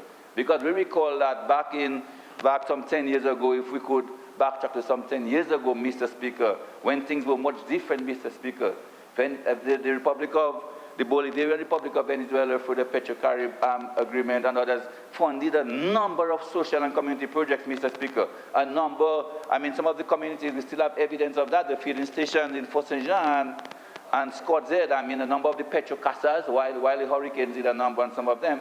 But all of these housing for low-income families, Mr. Speaker, were funded by the Bolivarian Republic of Venezuela. And we should not, in addition, a lot of community-based projects, Mr. PM, roads and other community-based projects all around the country. So we are not the type, Mr. Speaker, to turn our backs on friends when things are not going well with them. In fact, by the definition of friend itself, this is when you should stick closer to this person, Mr. Speaker. And then, and we want to reassure them that like we've done many times before, that we are there with them, and then we're hoping, of course, that things will improve and this unjust blockade against them. The same like the Republic of Cuba, Mr. Speaker. I am a proud product, and I say that everywhere I go. I'm a proud product of the Cuban scholarship program. And I'm not sure, I remember, Mr. Speaker, we've been classmates. I've always wanted to be nothing else but a medical doctor my whole life. And I'm not sure where else my poor primary school teacher father would cough up, some $100,000 or $200,000 that is right now needed to pursue a medical degree anywhere in the world, Mr. Speaker. Just as the raw students, most of the students after obtaining the MD would be left with loans of $200,000, $300,000 US. You with me, Mr. Speaker? So I'm a proud product of the whole Cuban scholarship, and Cuba has shown that despite the 50 or so years of economic blockade against them, in spite of going through what they call a period especial, where they had to go through some serious austerity measures. I think that was the period where I studied in Cuba, Mr. Speaker, that they continue, they have never stopped, neither reduced nor stopped offering scholarships to countries like ours. And not just Dominica, Mr. Speaker, we're talking about the whole of the Caribbean and Latin America, and as far back as Africa, Mr. Speaker. And, Mr. Speaker, we also need to understand that the COVID-19 pandemic has also shown to the world who are the real humanitarians, who are the real friends, who are the ones that have, that love people, Mr. Speaker. Look at what happened in Italy. Italy is supposed to be a first world country, a first world economy, part of the European Union. Cuba had to send had to send brigades upon brigades to assist them, Mr. Speaker, when they were struggling in the early days of the COVID-19 pandemic. So in spite of everything, and I'm hoping that, Mr. Speaker, that when all is said and done and then the dust have settled, at least a bit more, over this COVID-19 pandemic, that the world remember who was there for them, Mr. Speaker, in their time of need, Mr. Speaker. And I think the Republic of Cuba is one of the countries that will stand out in people's mind as one of the countries who were there for the less fortunate people, Mr. Speaker. In fact, I think the CARICOM has put forward a proposal nominating Cuba, I think for the Nobel Peace Prize, Mr. Speaker, and Dominica, of course, as I'm sure you are aware, will stand in full solidarity and support of this notion that Cuba, the country Cuba, be nominated for Nobel Peace Prize in light of all the efforts they've done, Mr. Speaker, in terms of humanitarian aid, especially during this COVID-19 pandemic, Mr. Speaker. The People's Republic of China, what can we not say about the relationship with the People's Republic of China? One that is pretty young, much younger than our relationship with the Bolivarian Republic of Venezuela and the People's Republic of China, but one that has yielded so much mutual benefit in the short space of time. I think over the past 16 years or so, we are celebrating our 16th anniversary. The People's Republic of China, Mr. Speaker, they've done so much for us in this little space of time. And I think it was the Minister Grant, the Minister for Agriculture, who spoke to our solid stance, Mr. Speaker. I think the Prime Minister have advised that we don't negotiate principle. We don't negotiate principle, Mr. Speaker. I mean, you can negotiate a treaty and whatever document you have signed, words, but you don't negotiate principle. And we want to reassure the People's Republic of China that they have our unwavering support towards the one China policy. We live in just one and only China, Mr. Speaker. And of course, we want to thank them, Mr. Speaker. They too have reached out to us, I mean, in a tremendous way in our fight against the COVID-19 virus. I mean, they still continue, Minister of Health. I think there's still shipments on the way as we speak in terms of PCR testing and the much needed ventilators at a time when ventilators was probably more valuable, maybe not monetary, but more valuable than diamonds. Mr. Speaker, remember the PRC, People's Republic of China, would have shipped some 15 or 16 ventilators to us, such that we even donated, I think, one or two to some of the lesser islands up north who were grappling also with the ventilator supply. And as I was saying, this is a relationship that was built on mutual respect and principled genuinity, Mr. Speaker. And I think that Minister Grant, the Minister of Agriculture, who spoke to the opposition, Mr. Speaker, and they're flip-flopping. Of course, we recall that they had an invitation to China. And of course, they were singing the praise of China, that the Chinese were the best thing that have happened. And they went to China, of course, to Beijing or Shanghai, I'm not sure which. They went, ate, drank, slept, and visited. And of course, at that point, they absolutely loved the Chinese then. They loved the Chinese. And upon returning, they reverted right back to their old ways, Mr. Speaker. And I think it's a friend of mine who said that they maybe liked the Chinese wonton soup it's called, but they certainly did not love the Chinese, Mr. Speaker.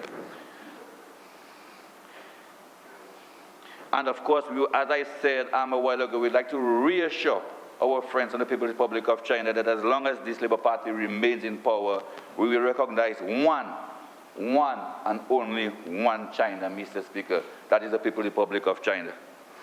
Mr. Speaker, evolving global geopolitics and, of course, the changing faces of multilateralism demand that Dominica not only limited relationships to only traditional partners. So we'll continue to aggressively pursue alliances with new states. One of the areas that we're looking at is the African continent. And, of course, we know that the historical linkage between the African continent and the Caribbean islands, and we feel that somehow we have not done enough to establish formal relationships. So this is an area, of course, we're looking at. In fact, even at the regional level, I think CARICOM is looking to have already set up some embassy in Kenya to serve the CARICOM countries. But we're hoping that at a bilateral level that we can increase our relationship with the African continent, Mr. Speaker. We think that there's a lot that can be derived from the relationship with some of the countries. Recently, we saw the establishment of an embassy in the United Arab Emirates, Mr. Speaker. And these have already begun bearing fruits as we are in discussion with the government of the UAE, who are interested in funding a modern library facility for Dominica, Mr. Speaker. So we continue to aggressively, as I said, forge new alliances, and we remain forever grateful to our friendly countries and our regional and international organizations, because we not only are responsible at the Ministry of Foreign Affairs for maintaining the bilateral relations with countries, but also with these organizations such as the WHO, PAHO, the Red Cross, the United Nations, etc., Mr. Speaker. At this point, Mr. Speaker, I would like to take this opportunity to thank my colleague minister within the Ministry of Foreign Affairs,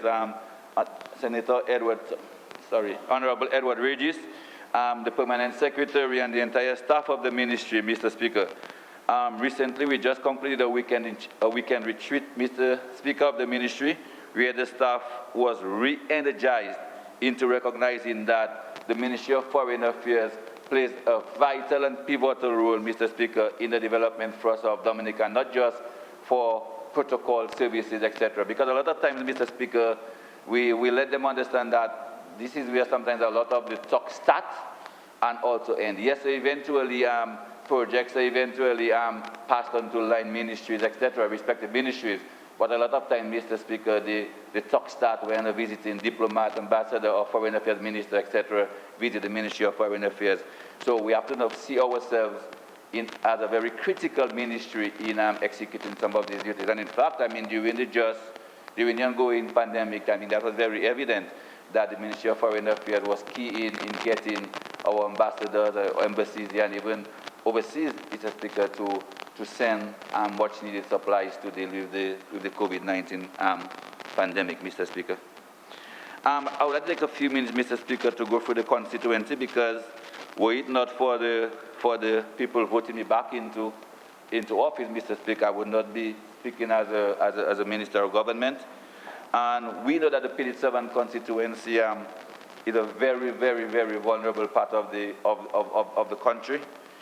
We have had our fair share of disasters. Tropical Storm Erika, arguably, this was the hardest hit part of the country, where we had two entire communities destroyed and having to be relocated successfully, I might add. And I think the government deserves a round of applause for having successfully relocated two entire communities post-Tropical Storm Erika from the P7 constituency. And sometimes, Mr. Speaker, we are visiting ministers and dignitaries come here and they ask us, how did we do it?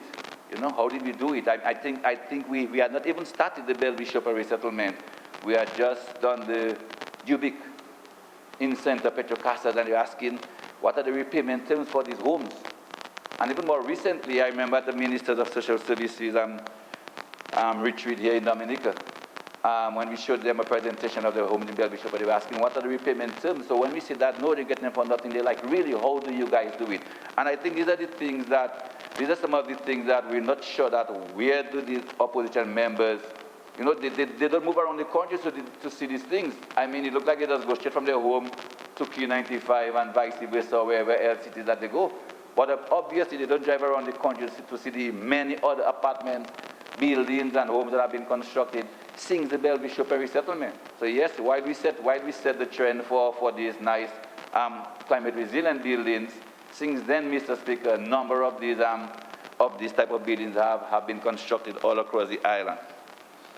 At the constituency level, of course, as I mentioned, housing, we have had a steady rebuilding process. I mean, we spent millions on housing repair in addition to the new homes that were built in the Bell Bishop resettlement for the P7 folks. We've also got our fair share of repair of our road network through the Community Road Enhancement Program. Dozens of roads have been done, still a lot more to be done. In fact, I saw quite an amount allocated under the Community Road Enhancement Program Phase 2, of course, and of course we've already submitted a number of roads to be considered under this phase. Myself, together with the Member of Parliament from Granby, we're very elated that the Prime Minister spoke about the Lubia to Granby Road during his address. It's, of course, a UK DFID-funded project, one that was visualized, I think, post-tropical America, Mr. Prime Minister. Of course, we were in already advanced stages, probably almost pre-tendering stages, when Hurricane Maria came along. And clearly, I mean, I've explained this ad nauseum to the constituents. Why hadn't the road started? We've been in about this road for the past 4 years, etc. But clearly, 2 years after Hurricane Maria came, and the advent of Hurricane Maria would have revealed new vulnerabilities. It would have revealed new areas that we hadn't considered, because we saw things happen during Maria that we never thought would happen. I mean, we saw waterways, or water make its way rather, area that we never thought would happen. And a typical example in this piece of road would be the area between Peachtree and Granby in the old boxing plant area. I mean, the river was basically almost half a kilometer towards the cliffside, and the river found itself basically right a half a kilometer away from its normal course, So clearly we now have to go back to the drawing board, and that would have, in addition to going back to the drawing board and rethinking the whole project, clearly we would have, that would have seen a substantial increase in the estimates. And of course, we now have to sit and decide, well, number one, where is the additional funding going to come from, or whether we use the additional funding, what are we going to do to probably attend to the most critical areas of the road, so which is where we are, Mr. Speaker. But rest assured, Mr. Speaker, I want to reassure the constituents that this road will come on track. And we heard the Prime Minister mention it in his budget address, and of course part of the estimates. You heard me also speak to the health centers that are being built. Of the 12 new health centers that are being built in Dominica, we have not just one, but 2 of these new health centers are being built within the constituency, Mr. Speaker. One already completed in the Belle-Bishop area. Of course, that would be to cater for the increasing demand in health services in Belle-Bishop. Belle-Bishop now being, but I know the Honorable Minister for National Security like to boast of Mao as the #1 community in Dominica, and I'm not going to fight with him over that. But all I can say is that Belle-Bishop is fast becoming the place to be, the place to live and reside in Dominica, Mr. Speaker. Of course, the influx of the new PT7 residents to the area, of course, has contributed to this. And of course, with that, we now know that the little, building that served the small Belle-Bishop community can no longer cut it. So what new health center had to be built there.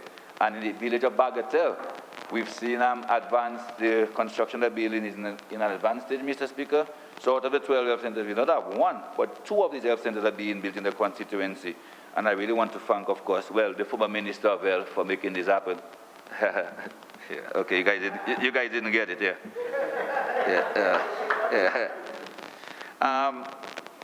As far as education, we also continue to have our fair share of scholarships at the constituency level, the Cuba, China, mainland USA. And even as we speak, Mr. Speaker, I know we have 4 young people from the community of Belle-Bishop alone who are now pursuing studies in medicine. And as I speak, I think just 1, has graduated this year. And on this note, I really would like to reach out to my good friend and strong, long-time party supporter. 25 more minutes, Honorable Minister. I think that'd be good. That'd be good. Yeah, that'd be good. My good friend Reynold Alcendo, let me just reach out to him. I'm sure he's listening and watching, whose daughter graduated from a university in Cuba this year with a medical degree. Long-time, strong, stalwart, Mr. Speaker, party supporter Reynold Alcendo from the village of Dubic, living in Granby. Yep. Also, we heard Dr. King also congratulating our first urologist, Dr. Ken Jacob, also from the south of the island. So we see the south of the island maybe leading the way in terms of providing medical services in the near future. We also pursue a very rigorous and aggressive assistance program as it pertains to uniform books and other educational needs for the students of the constituency, Mr. Speaker. I think it's no secret that as part of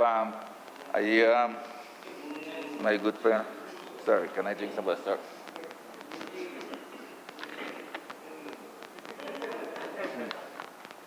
It's no secret, Mr. Speaker, that when it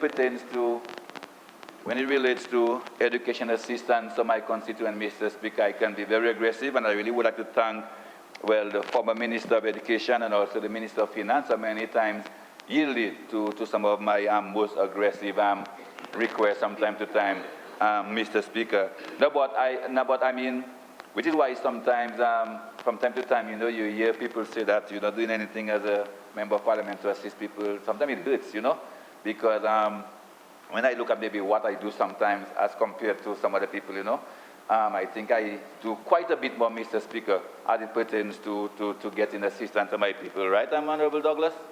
And then, but we'll continue to forge on, Mr. Speaker. We'll continue to forge on, and we do not allow a show of no appreciation to deter us from continuing to seek assistance for people. Also elated to know and to also inform the public, especially the constituents or residents of the Bell Bishop and well, former P7 area, that we are into the final stages of planning, so that work can begin on the new school. That's the new school that's going to be funded by the People's Republic of China. The issue of land ownership and settlement have been settled for a while now, and we've been reassured by our friends from the embassy here that work should start as soon as the travel woes of the COVID-19 are settled and people can move around freely. We should see a speedy commencement of this much-needed project. Again, much needed because we have seen a substantial increase in the population of that area, Mr. Speaker, with the establishment of the new P7 resettlement. And I'm sure my friend and, of course, my neighboring constituency, Minister Redis, is equally elated because that money is also carded for a new school, Mr. Speaker. As it pertains to young people and sports, Mr. Speaker, again, it's no secret. I mean, I can boast that the P7 constituency, we set the trend, Mr. Speaker, for modernized basketball courts in Dominica, and I mean, this is not up for debate, Mr. Speaker. Specifically in the Pichelin, and I refer specifically to the Pichelin area, Mr. Speaker. Before the advent of this proper modern surfacing and nice backboards, Mr. Speaker, the rest of the constituencies around the island would settle for their normal steel rims and whatever, Mr. Speaker. We introduced this modern hard-cut colored painting, Mr. Speaker, and electronic scoreboards and all of this, Mr. Speaker. It's a fact, Mr. Speaker. I mean, in fact, the member for the cottage would, when I needed the project officer responsible for the stuff, he would tell me he had to go to Cottage and Tatan and these far places there to help out the member for Cottage because they saw what we had in Pichelin, and of course, subsequently, Bagatelle, and they wanted one like that, and they made. But it's okay, you could have him. We all in this thing together. Yes, yeah. But we've seen a tremendous improvement, Mr. Speaker. As I said, to the basketball court, a really nice modern court in Pichelin. Of course, Maria did a number on the court, but we're in the process, of course, of bouncing back from Maria. We did the same in Bagatelle. In fact, some of the folks from the neighboring communities, including Granby right now, this is where they go to take their sweat in local parlance, Mr. Speaker, in the Bagatelle area. And we plan on doing the same in the Bell Bishop area. Bell Bishop, again, as I said, a very inflated community right now. We have the housing project came with a basic cut, but of course there's still a lot of work to be done. And in fact, when we were asked by the Honorable Minister of Finance, I will send him a reminder. I wouldn't do like Ed. I wouldn't do like the minister from Granby and come out that. But just a little reminder, sir, that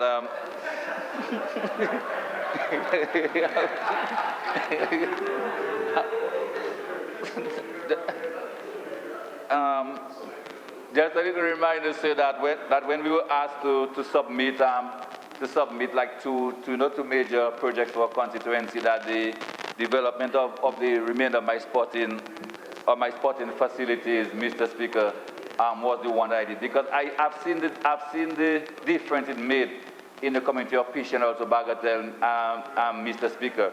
And while sometimes we've been told that projects will not really cause you to win election, Mr. Speaker, but the young people which we are depending to vote on us, because the old stalwart labor right, Mr. Speaker, they were dying breed, so to speak. I don't know if that song mean, no, but it's the truth. And we need to capture the imagination and the attention of the younger people. And I've found that sports has worked well for me, especially in the community of Peachland, Mr. Speaker. Has worked well for me. So we're hoping to mirror these works in the Bell-Bishop area, both on the basketball court and, of course, the playing field. And on this note, I want to commend the various young people, both young men and women, who have put themselves forward to serve on the various sports committees. I've had sports committees set up in both Peachland and Bagatelle, and I found out that sometimes working through them, channeling the funds through them, allowing them to manage their own funds, sometimes works a lot better than going through the councils, because sometimes the generation gap between the young people and the councillors sometimes can cause conflict of where the councillors figure out why we cannot get the supply wood and build a backboard. You understand me? Build a backboard, but we're looking at, with the younger generation, looking at the NBA and nice proper ribs, etc. So this has worked for me, Mr. Speaker. It has worked for me, and I really want to commend the young people. And even more recently, we had this new group established in the Bell-Bishop, which we call the Bell-Bishop Sports and Events Committee. And I want to thank all of them for coming forward to serve, Mr. Speaker. And it came at a critical time, because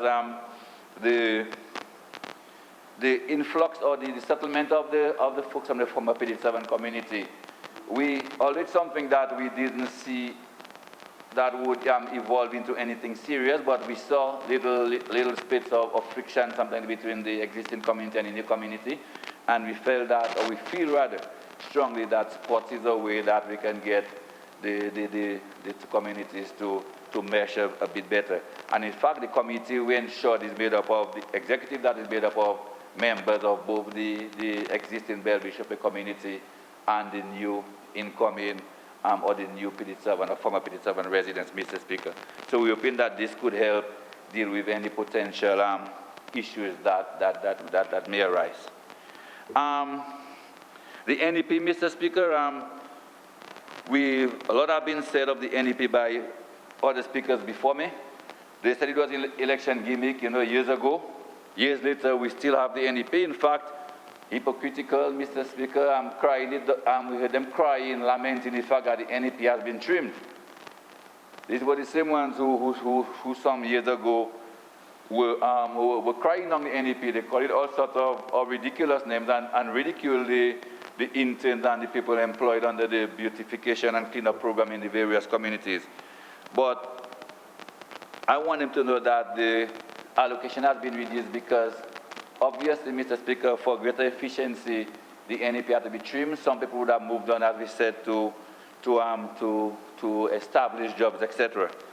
And we heard the Senator, the Deputy Speaker, Mr. Speaker, speak to his own personal experience as an NEP intern and how it helped to forge his professional life.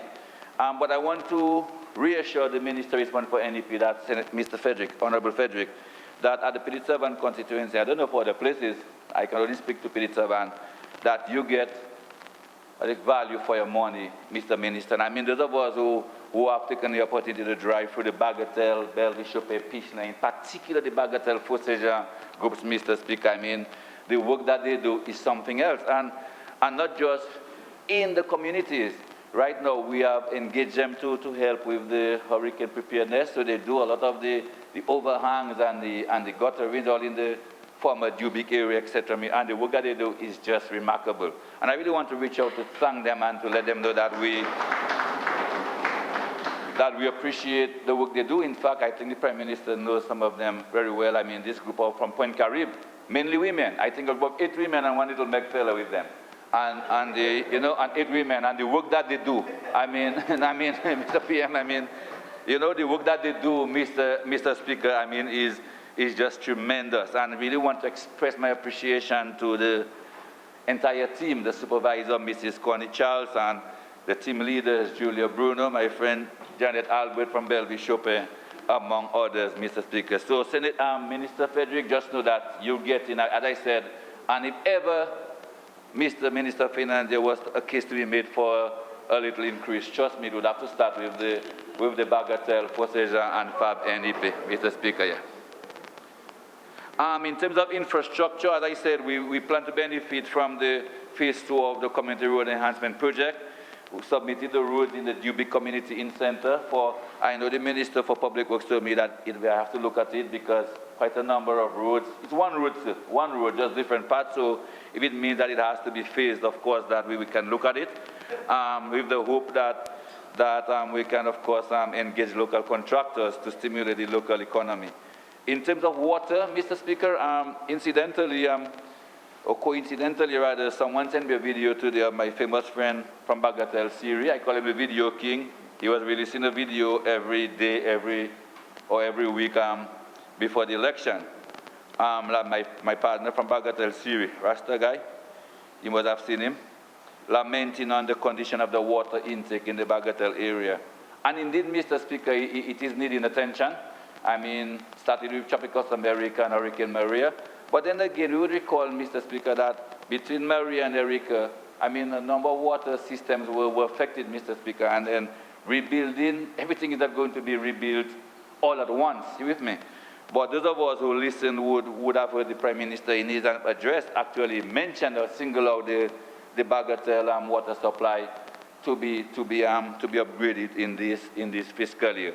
So my partner Siri from Bagatelle, so we got that covered, my brother. Okay, we got that covered. We've also seen an improvement, a complete upgrade of the Pishne water supply. In fact, I'd have to send a member for the Soufriere constituency a bill, because the Pishne water supply not only supplies the Pishle community, it also supplies Granby, Tetmon, and right now, Soufriere. Okay, so as far back as Soufriere, so the member for Soufriere, we will send you a bill, okay? We also see in this year's estimate an additional sum, I think, for a solar water pump in order to make this, of course, system more resilient, because, of course, now, bearing in mind that we not only have to supply Pishne, Granby, Tetmon, we also have to take care of my good friend, the member for Soufriere as well. So we need to ensure that this system is up and running in the quickest possible time post-disaster. Speaking of Bagatelle, Mr. Speaker, I'm of course aware of the issues surrounding the bridge. I think I've already addressed the situation with the Minister of Finance and the Minister for Public Works. I'm not going to delve too much into it. The most I will say that we've had some administrative and contractual issues, and I just hope that we can get this settled as quickly as possible so work can recommence, because I think contrary to what is being said out there, that it was an election gimmick, as I say, it's just unfortunate that we had these administrative and contractual issues. But I'm pretty sure that we can get work started as soon as possible to reassure or to reinstate the people's confidence, that it really wasn't an election gimmick. In the area of Stowe, my colleague also from the Granby constituency spoke to the Stowe landing site, fisheries landing site. And I want to thank Mr. Shane Alexander, who have done some tremendous work here for us while we await, I think, potentially further upgrades. It's an area that ever since I was Minister with responsibilities for fisheries, that we had started discussion with our Japanese friends. In fact, the very same month of Tropical America, the Japanese hard sent a very high-powered technical and engineering team to look at the area. They had studied the, whatever they call it, bathymetry or whatever, the studies that were needed to be done. Along came Erika, and then, of course, Maria. So then everything, of course, got pushed back to the back burner, because they now have to concentrate on repair of already existing fisheries complex. In fact, I think it's a little unlucky in that regard, my friends from Granby, because just, I think, a week or so prior to our measures, we closed our borders due to COVID-19. Honorable Minister, you have 10 more minutes. Yes, sir, that's okay. Minister Regis was poised with his portfolio, with his designs, because whenever the Minister of Fisheries had already commissioned the ministry to submit designs for the complex. And what Minister Regis referred to as other activities, what he meant, my friend Ian, was other maritime activities such as diving. I mean, we've been told that this is one of the secret, this is one of Dominica's best kept secrets. I'm Minister for Tourism, we need to talk about that. In fact, the Jungle Bay, before they were relocated to the Sufria constituency, Jungle Bay used to have regular schedule tours to that area because he felt it was his own private, really nice diving site. So I don't think he really wanted to share it with the rest of Dominica and the world. But I've been told this is a really nice diving site. The hope was also that we could have some commercial activities in terms of maybe some stalls or units where people could also process fish, sell, package, etc. So we yes, Mr. So we're hoping that we can resume the discussion. As I said, the week where we close our borders to the COVID-19, due to COVID-19, Minister Regis was set to visit Trinidad to attend the Japan CARICOM summit. Of course, his main, I would like to think his main goal would have been to resume the discussions with our Japanese friends. But we're hoping as soon as I said all of this COVID-19 woes are over, that we can, of course, resume discussion. I'm pretty sure that together, so we can get it done. Because apart from the fishing and landing side, it's the most sheltered area of bay, a natural bay, most sheltered of calmest area, I say, in the Atlantic Ocean on our eastern side. And we think that it has a lot more to offer than just being those guys coming in there with their fish and selling fish, etc., Mr. Speaker. So we'll make this happen, Mr. Regis. Belleville-Chopin, we, of course, as I said, we've seen a substantial increase in the population of Belleville-Chopin. We're looking to allocate the units in the commercial plaza, the one the Belleville folks like to call a mini mall, in the coming weeks, so we can begin to see some sort of economic activity in the area. A number of folks are a bit anxious that they need to get started, etc. In addition, of course, to the allocation of the balance of housing units. And I really want to pause a bit to this note to reassure those of the PD7 residents who have not received the keys that we are looking to bring closure to this within the next 2 weeks or so, because it really has been a difficult and much more complex exercise than we thought initially, because every day would something other that would be brought to our attention as to somebody might have missed out, etc. So we need to ensure that this final allocation of homes, that everything is done as right as possible, Mr. Minister. So with these few words, Mr. Speaker, I think it would be remiss of me if I end without also contributing a few words to the ongoing marijuana or the good old herb debate, Mr. Speaker. Of course, I was equally as elated as the member for the Grand Bay Constituency to hear the Prime Minister say that in the next Parliament that we'll be bringing the bill decriminalizing the 18 grams it is, of the 28 grams of the good herb. And we would recall, Mr. Speaker, that in somewhere in 2000, I think, and 12 or so, that the wise regional leaders of CARICOM, they said this national commission, regional commission on marijuana made up of these really brilliant people, lawyers and doctors, and of course a Rasta man was thrown into the mix, etc. Wide cross-section of folks because they were cognizant of the global trend that this discussion on cannabis sativa was taken. So they mandated the formation of this commission, and of course the commission presented their report to the different countries, giving, of course, a recommendation. But the general consensus was that, Mr. Speaker, that there should be some sort of decriminalization of the good old herb. And of course, while we were a bit late on board, Mr. Speaker, and I think the Minister of Health said it, phrased it, coined it really nice, that it also gave us an opportunity to learn from the mistakes of others who went before us. And I heard my bright partner from Senator Maslin spoke about, this hypocritical way. I mean, we cannot just go open the floodgates on this, Mr. Speaker. We have to, so while I'm pro-herb, Mr. Speaker, I'm pro-herb, 100%, the world knows that.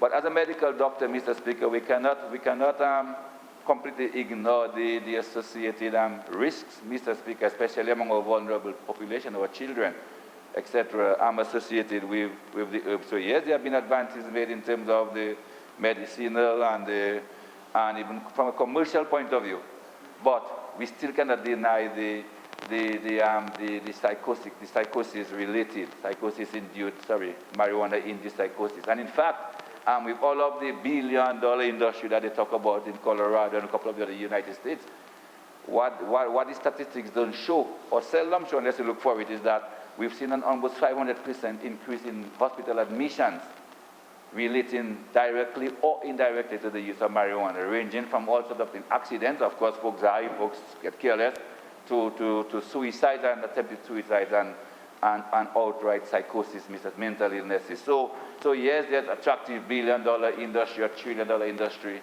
but we need to approach this in a very tapered and tempered way, which is what we're doing. So we're starting the low-hanging fruit, Mr. Speaker, which is the decriminalization of this minuscule amount. Well, I say minuscule, can wrap up about 5 joints, I think, Mr. Speaker, 28 grams, and then we will move on to see how we can move into the commercializing and, of course, the medicinal. All of this required, because it's not just a matter of just telling a man, go and plant ganja and sell ganja for medicine, Mr. Speaker. These things have to be, it's a science, where you have to have certain ratios of the THC as opposed to the cannabinoids, etc., to know which is good for what. So we started, and I'm very happy that we started. I'm sure a lot of the constituents, a lot of the young people who also would have police records for this minuscule amounts are now going to be expunged, right, Mr. Attorney General? Expunge is the word? The expungement of this 28 grams. So I am one who really welcome the call of the decriminalization of the good herb, Mr. Speaker. But I caution, I will never support a free-for-all, open the floodgates approach, but a more cautioned and tapered approach. Mr. Speaker, with these few words, let me just say that I continue to be proud to be a part of this administration, Mr. Speaker. We are in spite of all of these trying times that we have faced and still facing, that we continue to see the efforts of the Honorable Minister of Finance, his team, together with his cabinet, make this superhuman effort, Mr. Speaker, to keep, as I think the member for the Central said, to keep our heads afloat while a lot of others are drowning, Mr. Speaker. So I wholeheartedly support the budget estimates before us, Mr. Speaker. Thank you.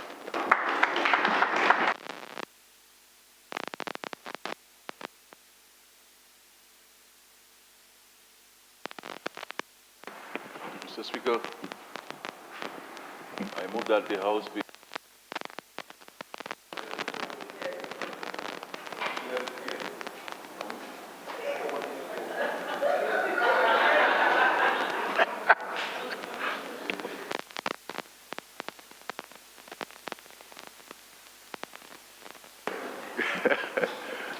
Mr. Speaker, I move that the House be adjourned until Tuesday the 3rd, the 4th of August, 2020.